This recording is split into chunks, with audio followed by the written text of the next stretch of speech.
আসসালামু আলাইকুম রহমতুল্লাহ। প্রিয় দর্শক, ভিডিওটিকে কোথা থেকে দেখছেন, কাছে দূরে দেশ ও প্রবাসে, সকলকে জানাই খুব একটি দুঃখের সংবাদ।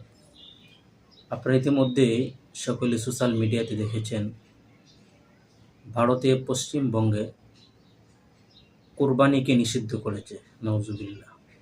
বর্তমানে যিনি মুখ্যমন্ত্রী দায়িত্বে আছেন, একজন বিধর্মী, সকলে চিনেন, ওর নামটা আমি মুখে নিতে চাচ্ছি না।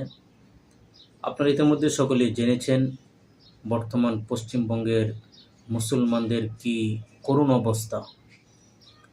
সে যখন থেকেই দায়িত্ব নিয়েছে তখন থেকেই ওইখানে মানুষের অবস্থা খুবই করুণ, যেটা আসলে বলার কোনো ভাষা নেই।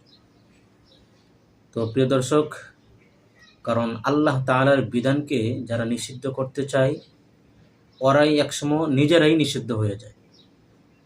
কারণ আল্লাহ তাআলা কিন্তু ছাড় দেয়, কিন্তু ছেড়ে দেয় না। কারণ যারাই বেশি ইসলাম নিয়ে বেশি বাড়াবাড়ি করে, কোনো না কোনো এক সময় ওরাই চলে যেতে হয়। কারণ এই পৃথিবীতে ফেরাউন, নমরুদ, ওর থেকে বড় বড় শয়তানরাও বসবাস করেছে, কিন্তু ইসলামের জায়গায় রয়েছে, কিন্তু ওরা কিন্তু নেই। বিষয়টা কিন্তু এরকমই। তো ভারতের যারা মুসলিম বন্ধুগণ আছেন, ভাই বন্ধুগণ, আপনাদের হতাশ হওয়ার কোনো কিছুই নেই। ধৈর্য ধরুন। অবশ্যই কোরবানি হচ্ছে এটি হচ্ছে আল্লাহ তাআলার একটি বিধান। কারণ আল্লাহ তাআলা মানুষের তাকওয়া দেখেন।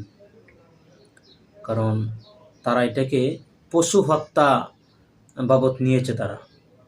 তো আমরা তাদেরকে বলতে চাই, আপনারা মুসলমানদের কোরবানিকে নিষিদ্ধ করেছেন, ভালো কথা। তো আপনারা কেন পাঁঠাকে কেন আপনারা বলি দেন? এটার প্রশ্ন আপনাদেরকে করলাম, অবশ্যই আর জবাবটা আপনারা দিবেন। তো এটা কেন আপনারা নিষিদ্ধ করেন নাই? মুসলমানদের ধর্মে অনুযায়ী তারা চলবে, আপনাদের ধর্মের অনুযায়ী আপনারা চলবেন। তো এখানে আপনারা যা করছেন এটা তো অবশ্যই এক ধরনের বাড়াবাড়ি হয়ে গিয়েছে। তো আপনারা এটা নিষিদ্ধ করেছেন, করেন, কোনো আপত্তি নেই।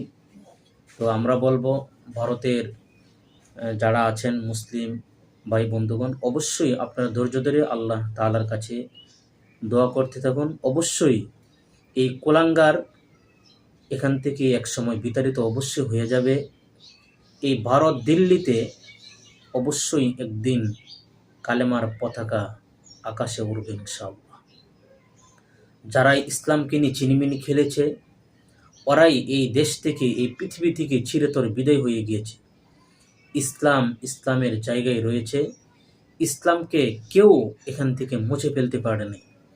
যারাই ইসলামকে নিয়ে বিদ্বেষী কাজ করেছে, ওরাই চলে গিয়েছে। তো আমরা বলতে চাই, অবশ্যই ধৈর্য ধরুন। আল্লাহ তাআলা অবশ্যই আপনাদের জন্য আরও ভালো কিছু রেখেছেন ইনশাআল্লাহ।